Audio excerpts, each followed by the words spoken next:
Halo, bismillahirrahmanirrahim. Assalamualaikum warahmatullahi wabarakatuh. Bertemu lagi dalam video kali ini.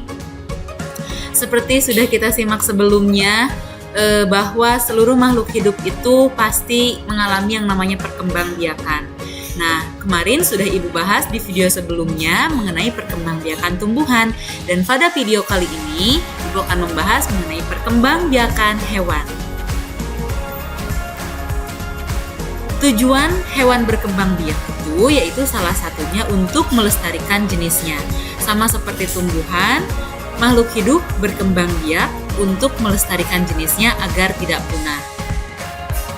Perkembangbiakan hewan ini terbagi menjadi dua jenis. Yang pertama ada perkembangbiakan generatif, dan yang kedua ada perkembangbiakan hewan secara vegetatif. Apa itu generatif dan apa itu vegetatif? Perkembangbiakan generatif yaitu perkembangbiakan hewan yang melalui proses fertilisasi sebelumnya atau adanya pertemuan antara sel kelamin jantan dengan sel kelamin betina. Dan perkembangbiakan hewan secara vegetatif yaitu perkembangbiakan hewan tanpa melalui proses meleburnya sel sperma dengan sel ovum. Jadi tidak ada pertemuan jantan dengan betina, tapi hewan tersebut masih tetap bisa berkembang biak. Itu disebut dengan perkembangbiakan secara vegetatif. Mari kita bahas perkembangbiakan generatif. Hewan berkembang biak dengan cara berbeda-beda. Nah, pada perkembangbiakan generatif ini terbagi menjadi 3 cara. Yang pertama yaitu melalui bertelur atau ovipar. Dan yang kedua melalui vivipar atau melahirkan. Dan yang ketiga dengan cara ovovivipar yaitu bertelur dan melahirkan.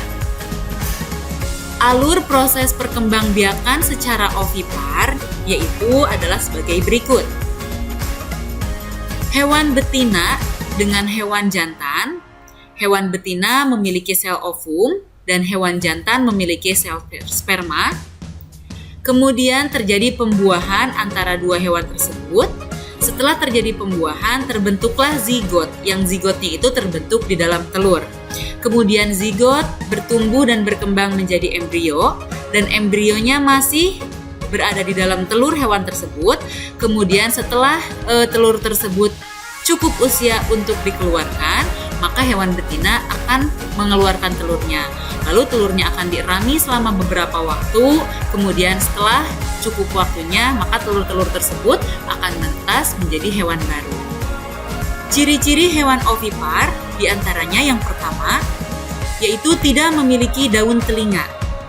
Yang kedua, hewan tersebut akan mengerami telurnya. Yang ketiga, hewan tersebut tidak menyusui. Dan yang keempat, telur berada di luar tubuh induknya.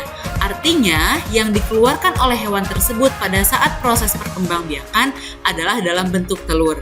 Dan telur itu akan dierami oleh hewan tersebut di luar tubuh induknya hingga telur tersebut menetas. Yang selanjutnya adalah vivipar atau melahirkan. Bagaimana proses melahirkan? Proses hewan berkembang biak dengan cara vivipar sama diawali dengan pertemuan antara dua sel kelamin jantan dengan sel kelamin betina. Hewan jantan dengan hewan betina kemudian terjadi yang namanya pembuahan antara sel telur yang ada di dalam hewan betina dan sel sperma yang ada di dalam hewan jantan. Kemudian setelah terjadi pembuahan antara sperma dengan sel telur tersebut, terbentuklah zigot. Namun zigot ini tidak berada dalam cangkang telur, melainkan zigot ini akan tumbuh di dalam rahim hewan betina. Kemudian zigot ini tumbuh menjadi embrio. Setelah usianya cukup, maka embrio ini akan dikeluarkan oleh induknya dalam bentuk hewan baru atau dalam bentuk anak hewan tersebut. Nah, itu perbedaan dari vivipar dengan ovipar. Ciri-ciri hewan yang melahirkan diantaranya yang pertama memiliki daun telinga. Kemudian ciri yang kedua menyusui. Kemudian ciri yang ketiga karena hewan tersebut menyusui, pasti memiliki kelenjar susu. Dan ciri yang keempat, hewan tersebut memiliki kantung rahim. Nah, hewan-hewan yang melahirkan ini biasanya terdapat pada jenis hewan mamalia. Yang selanjutnya yaitu ovovivipar atau bertelur dan melahirkan. Proses bertelur dan melahirkan ini diawali oleh proses yang sama seperti pada vivipar dan ovipar, yaitu terjadi pertemuan antara sel kelamin betina dengan sel kelamin hewan jantan. Kemudian terbentuklah zigot, yang mana zigot ini akan tumbuh di dalam telurnya. Jadi, zigot dengan embrio pada yang berkembang biak dengan cara ovovivipar akan tumbuh di dalam telur di dalam kandungan ibunya. Nah, seperti ini contohnya. Ini adalah telur ikan hiu yang mana embrionya tumbuh di dalam kantung telur ikan tersebut. Kemudian, setelah cukup usianya, maka telur ini akan menetas di dalam kandungan induknya. Jadi induknya tetap menjaga anakannya di dalam kandungan, kemudian setelah cukup usianya, hewan-hewan ini akan dilahirkan dalam bentuk hewan baru, tidak dalam bentuk telur. Nah, itu merupakan proses perkembangbiakan secara ovovivipar. Bagaimana ciri-cirinya? Ciri-ciri hewan ovovivipar ini tidak signifikan, tapi dapat dilihat dari embrio yang tumbuh atau embrio hewan ini berkembang di dalam telur yang masih dalam tubuh induknya dan menetas di dalam tubuh induknya, sehingga hewan tersebut akan terlihat seperti melahirkan karena yang dikeluarkan bukan lagi telur tapi merupakan hewan barunya. Nah, sekarang mari kita lihat perkembangbiakan hewan secara vegetatif.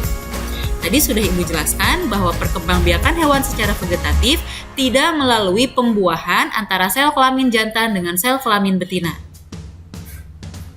Perkembangbiakan hewan secara vegetatif terbagi menjadi 3 cara.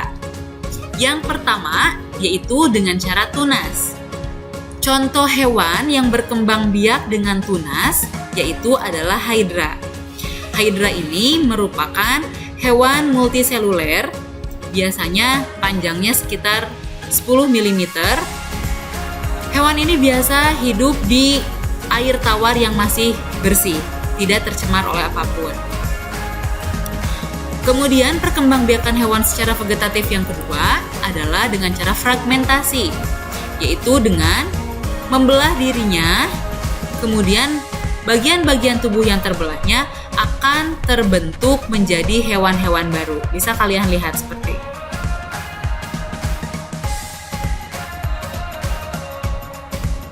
Contoh hewan yang berfragmentasi diantaranya adalah cacing pipih. Dan yang ketiga, perkembangbiakan hewan secara vegetatif yaitu dengan cara membelah diri. Contoh hewannya yaitu adalah amuba.